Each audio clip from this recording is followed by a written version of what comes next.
back to my YouTube channel, #MovieBay. I am MovieBay, and in this video, I'm going to be recapping and reviewing episodes 7 and 8 of The Sex Lives of College Girls. Now, I might sound a little bit different throughout the video because y'all know I was sick, still am sick, and I'm still sounding a little bit snuffy and snotty, so y'all going to have to excuse it for this video. But I had to go ahead and record it because y'all know the season finale is this week. So without further ado, let's go ahead and get into episode 7. So let's go ahead and get into Whitney for this episode. Whitney was literally in this episode for like 2 minutes, y'all, no cap. So Whitney's mom comes on campus for a rally that I'll mention later. And Andrew, her lab partner, kisses up to the senator. And then Senator Chase also lets Whitney know, like, hey, girl, I got an internship for you. You know, they're really interested in you, da-da-da. And Whitney tells her mom that she wants to get her own internship. You know, she doesn't want it to seem like everything is handed to her. Rich people problems, because, like, what's the problem? What's the big deal? Like, what is the big damn deal? You know, like, if it's something that she genuinely wasn't interested in, okay, I understand that. But I ain't never heard nobody complain about having connects. Have y'all? Maybe that's just issues that's out of my tax bracket. I'm not 100% sure. But anyways, later on during the lab, Whitney and Andrew kiss. Ew. Gross. No. Like, why couldn't Whitney hook up with somebody like Jackson? Like, why she gotta go for these dumpy, frumpy white boys? Like, they're not even like Channing Tatum fine. Like, you know what I'm saying? Like, it's like, oh, y'all gonna judge me, but like, if you gonna date outside, they gonna have to be a 10. They gonna have to be a 10, okay? So Bella tells her roommates that she did indeed sleep with the comedian O'Connell while he was there, and she doesn't want to tell her boyfriend. Good idea, because like what he don't know won't hurt him, and it won't hurt y'all either. But make sure you get tested because that's a celebrity, and they double nasty, okay? But Eric finds out anyways, and he goes and confronts Bella at her, at her Foxy. So when Eric tries to confront Bella about sleeping with O'Connell, it's said that the comedian told his staff that he slept with an Essex girl. And now all the other girls in the Foxy group, they were like, oh, it could be any girl. And then like Bella's like, yeah, it could be anybody. And then Eric was like, nah, he said it was some amazing Indian girl and da-da-da. And then everybody else got quiet. First off, Bella got that whop or what? Because, like, is it really worth bragging? Like, is it really worth bragging like that as a celebrity? I mean, like, when it's generalized, like, yeah, I slept with one of these little college hoochies, like, yeah, but to put emphasis on what she looked like and stuff, okay, Bella, go off then. But basically, Eric dumps her. She tries to go to his dorm to apologize, but his parents won't let her in because he has a broken heart. So she waits outside his dorm all night until he comes out. And when he finally does, he double downs on it and lets Bella know that you so thirsty for people to like you. And then when somebody actually like you, you screw it up. So I like the fact that Eric, like, you know, held his own and, you know, didn't like bend or fold to Bella. But at the same time, think about if the roles were reversed. Wouldn't us girls try to take the dude back? I mean, like, when it came to Whitney and Cannon, granted, he didn't, quote-unquote, cheat for real. But he the one who was in the wrong, and she was still trying to make it right. You know what I'm saying? Like, I just wanted to put that out there so women, like, dudes know their worth. That they going to leave something alone when it needs to be left alone. And us women, we need to do the same thing. I just want to put that little PSA out there real quick. Something else that I have an issue with, like, I'm starting to have an issue with this show, is that the storylines are mad rushed. Like, Bella and Eric just started dating episode 6, and they break up episode 7.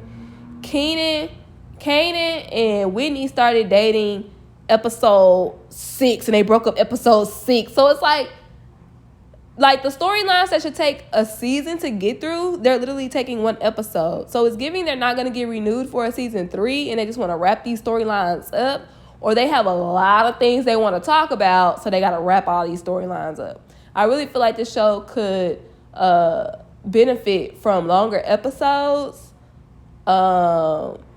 I feel like they could benefit from longer episodes, that or just really taking your time with developing these characters and these stories for real. So I just re-recorded Layton's storyline because as I'm talking, I'm like, bro, this storyline was trash as fuck. I can really summarize this shit.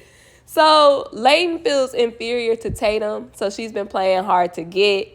Layton lies to Tatum saying that she knows like some in-crowd type people, but basically gets caught in her lie.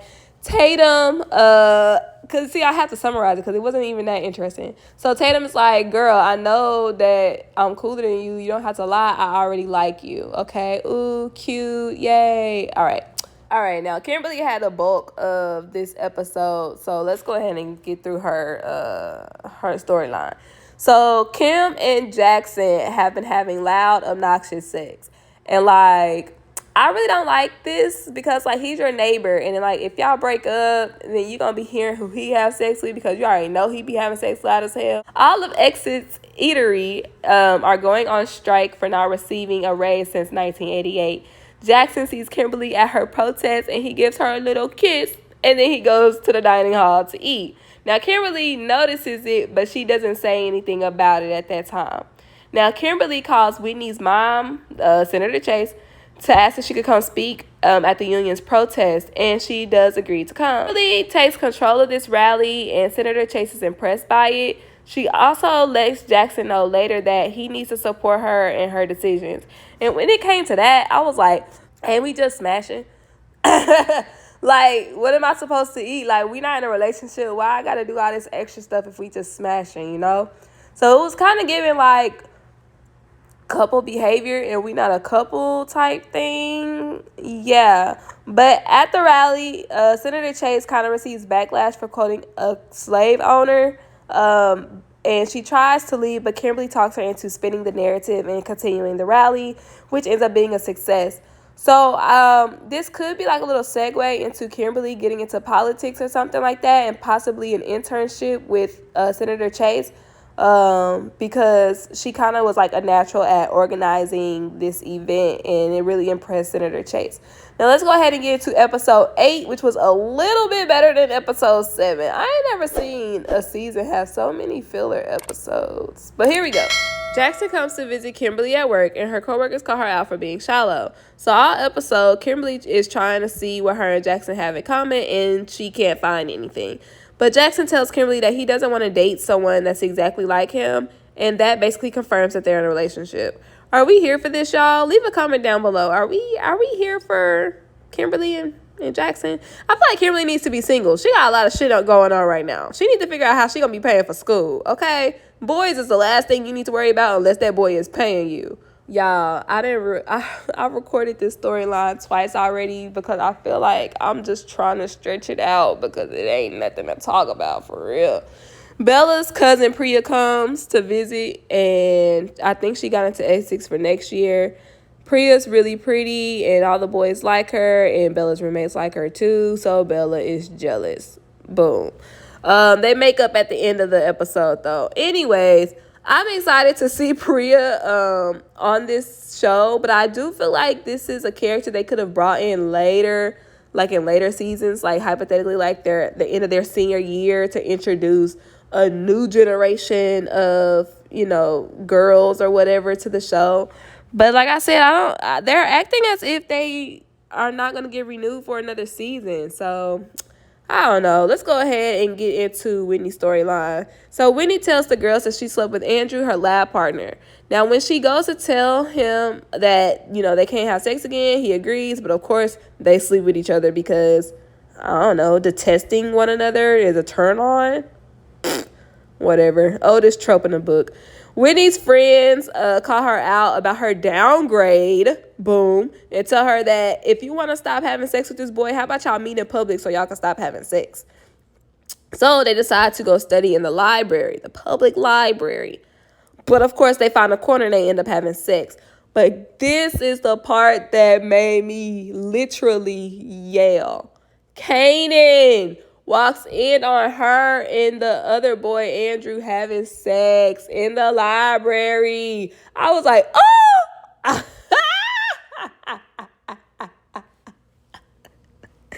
Even though I want Whitney to do better, I was like, ha ha, Kanan, yeah, I moved on. What's good? But then at the same time, it's not really a glow up because, like, it's doofy ass Andrew. Like, the fuck? So Kanan comes by a party that Whitney's dorm is hosting at the end of the episode, and he tells her that what he say look good on her. Let me look at my notes, y'all. Casual looks good on her, and that does nothing but gives him the go ahead to go and talk to that other girl. But y'all want to know what I noticed? That other girl haven't even been in any of the episodes, like not even as a background character. So it's like, there we go with these damn storylines again. It's like you bring people in for one episode and it's out the door. Now, I feel like if this was y'all gonna get tired of me. I feel like if this was a sitcom like Fresh Prince of Bel-Air, where you can literally hop in any episode and just watch it for shits and giggles, that's fine. It's fine to have one-off characters. But as a show where it builds up, and it has like a storyline, one-off characters, that's not, no, I just got mad. No. Let's go ahead and get into Layton's storyline. Layton's dad is coming up to visit her for this weekend, and she plans on coming out to him. Now, the first time they sit down and talk, she decides to change her mind because her family is going through so much already, quote-unquote, rich people problems. Now, Layton and Tatum's fathers run into each other, obviously not knowing that their daughters know each other and not knowing that their fathers know each other, but we all a big happy family right now, so they decide to all have dinner together. Now, at that dinner, we see Tatum and her dad's relationship, how they talk about Tatum's dating life and how Tatum is gay and the father is cool with it. But Layton obviously hasn't disclosed that information with her family. She just started, dating girls out loud or whatever. But I don't know. I feel like she was kind of swayed or persuaded by just seeing that relationship between Tatum and her father to actually come out and tell her father that she is indeed gay. Now, when she tells her dad that, he does remove himself from the table, saying that he needs a sec. And she's kind of defeated at first, but then she goes to check on him, and he says that he is proud that she told him, and he actually likes Tatum for her. We do too, Dad. We do too. Now, later that night, Tatum and Layton finally hook up for the first time, and their sexual episode looks, I ain't gonna say it looked good, but it looked, I don't know, like, it looked enjoyable, like, serene. You know what I'm saying? Do y'all know what I'm saying? Okay, it really looked peaceful. And then guess what? Not Tatum, Lord Jesus, these white girls getting me confused. Layton gets a text from her ex, Alicia, I think that's her name. And I was like, it would be the devil contacting you when you find your blessing. It's always like that, ain't it? Thank y'all so much for tuning to my YouTube channel. Be sure y'all hit the subscribe button if you are new here. Thumbs up the video if you enjoyed my commentary, and leave a comment down below.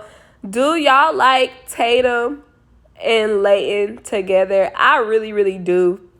Whitney needs to do better than dumpy, frumpy Andrew. Like, girl, get a grip.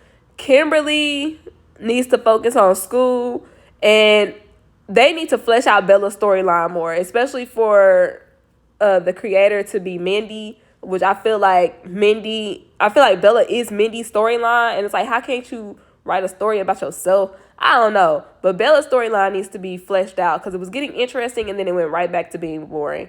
Thank y'all so much for tuning in. Season finale is this week. Tune back in, goddamn, when I drop the episodes. I'll see y'all next time. Bye.